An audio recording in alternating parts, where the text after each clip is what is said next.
L1, L2 और L3 के नाम से 3 लिस्ट पहले से बनाकर रखी हुई है। इसके बाद देखते हैं हम जॉइनिंग को। जॉइनिंग के लिए हम प्लस ऑपरेटर का यूज़ करते हैं।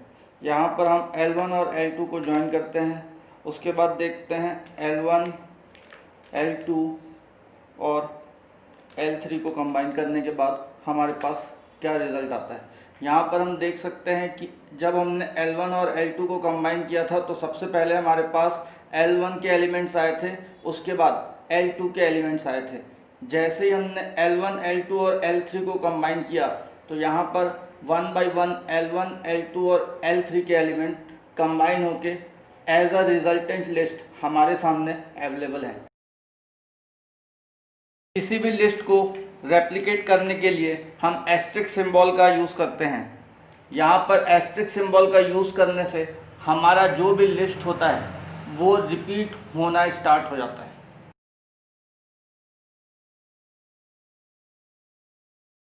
हमने यहाँ पर एक लिस्ट बना के रखी है जिसे हमने नाम दिया है L4 और इस L4 के अंदर हमने L1, L2, L3 को कंबाइन किया है। यहाँ पर जो इंडेक्स वैल्यू होगी वो 0 से लेके कंटिन्यूएशन में आगे बढ़ता चलेगा। अगर हम स्लाइस को एक्सेस करना चाहें लिस्ट L4 का, तब हम लिखते हैं L4 to 6 means index value 2 से लेके 6 के बीच में जो भी वैल्यू होगी हमारे लिस्ट L4 के अंदर वो एज अ रिजल्टेंट लिस्ट हमारे सामने अवेलेबल होगी। हम लिस्ट L4 के एलिमेंट में कुछ अपडेट करना चाहें तो हम यहाँ पर लिखते हैं L4, फिर स्क्वायर ब्रैकेट के अंदर हमें इंडेक्स वैल्यू असाइन करनी होगी।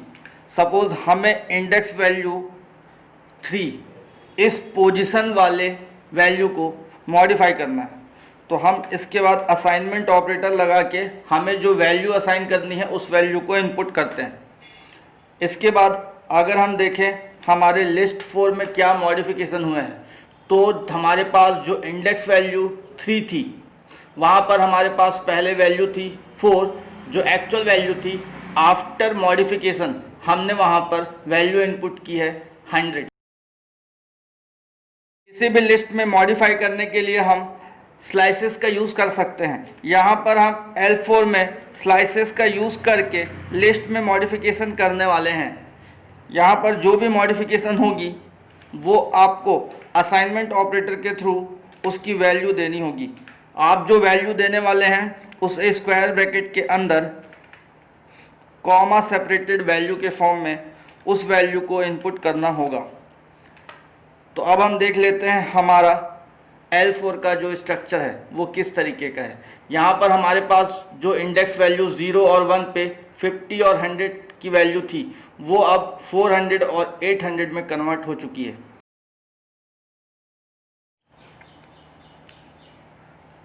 अगर हम लिस्ट एलिमेंट को डिलीट करना चाहें तो हम उससे इंडेक्स वैल्यू देकर भी डिलीट कर सकते हैं। जैसे कि हमने यहाँ पर डिलीट किया है इंडेक्स वैल्यू 0 वाली वैल्यू को।